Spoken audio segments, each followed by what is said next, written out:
नमस्कार दोस्तों। आज एक और टॉपिक के साथ जुड़ गए हैं आपसे। आज बात करेंगे कार्स के बारे में।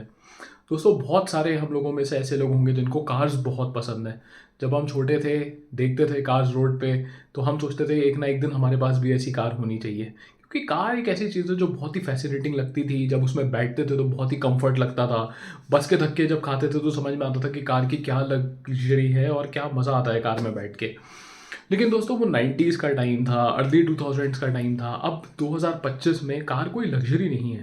कार एक नॉर्मल चीज़ है जो आपके पास होनी चाहिए। जैसे फॉर एग्जांपल, अगर आपके घर में कोई कैजुअलिटी हो जाए या आपको कहीं पर भी जाना हो अपने पेरेंट्स के साथ, आप चाहें कि आप कंफर्ट में ट्रैवल कर सकें, अपने हिसाब से ट्रैवल कर सकें, तो आजकल हर एक मिडिल क्लास आदमी चाहता है कि उसके घर पे एक नॉर्मल कार खड़ी हो। पर दोस्तों, यहीं पर तो कैच है। क्या आपको लगता है कि हमारी सरकार हमें सपोर्ट कर रही है कि हम कोई गाड़ी या फोर व्हीलर खरीद सकें?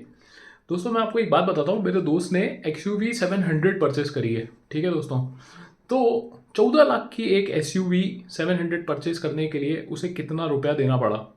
आप मानेंगे नहीं दोस्तों, उसको देना पड़ा 21 लाख रुपए। मैं एक डेटा यहाँ पे लगा दूंगा, 21 लाख रुपए।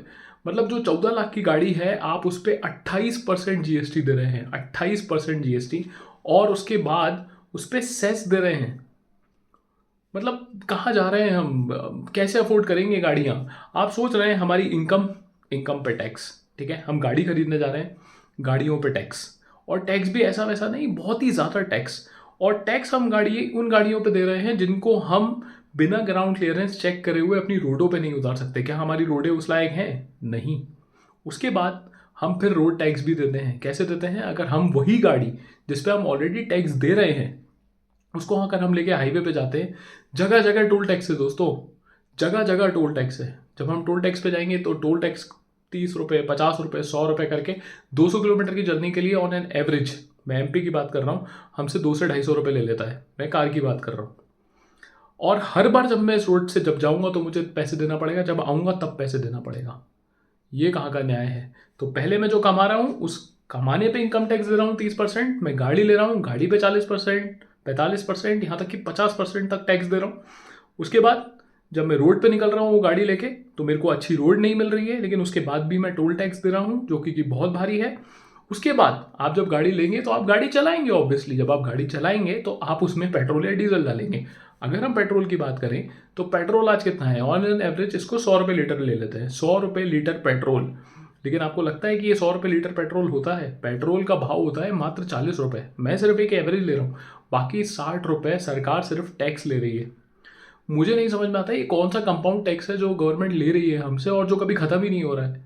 अगर उसके बाद हमारी गाड़ी में कोई प्रॉब्लम हो जाए या कोई भी चीज़ हो जाए दिक्कत, तो उसके बाद भी हमको टैक्स देना ही पड़ेगा। अगर आप उसकी सर्विसिंग कराओ, उसको मेंटेन कराओ, उसका कोई पार्ट रिप्लेस कराओ, तो पहले इनकम टैक्स, फिर गाड़ी लो उसके ऊपर ऑलमोस्ट 50% टैक्स, उसके बाद गाड़ी चलाओ उस पर टैक्स, आप उसमें पेट्रोल भराओ उसमें टैक्स।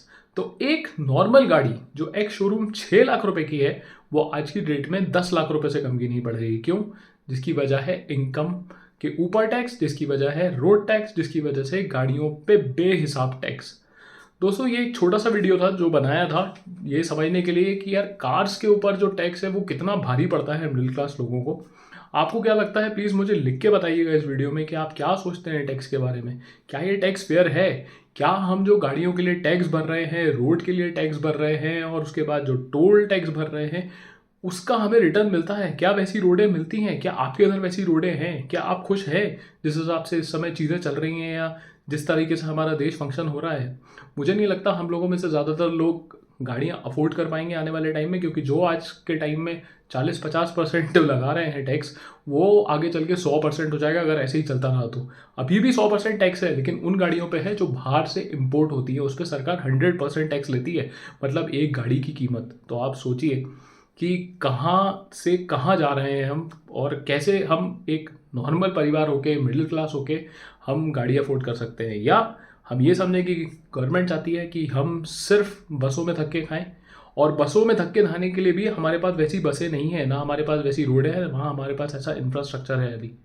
सो सोचने की बात है, सोचिएगा ज़रूर। प्लीज़ लाइक, शेयर और सब्सक्राइब करिएगा चैनल को, और प्लीज़ मुझे कमेंट करके बताइएगा कि आप कहाँ से हैं और आपके इधर की रोडों की क्या हालत है। हम जनरल मुद्दे उठाते रहेंगे।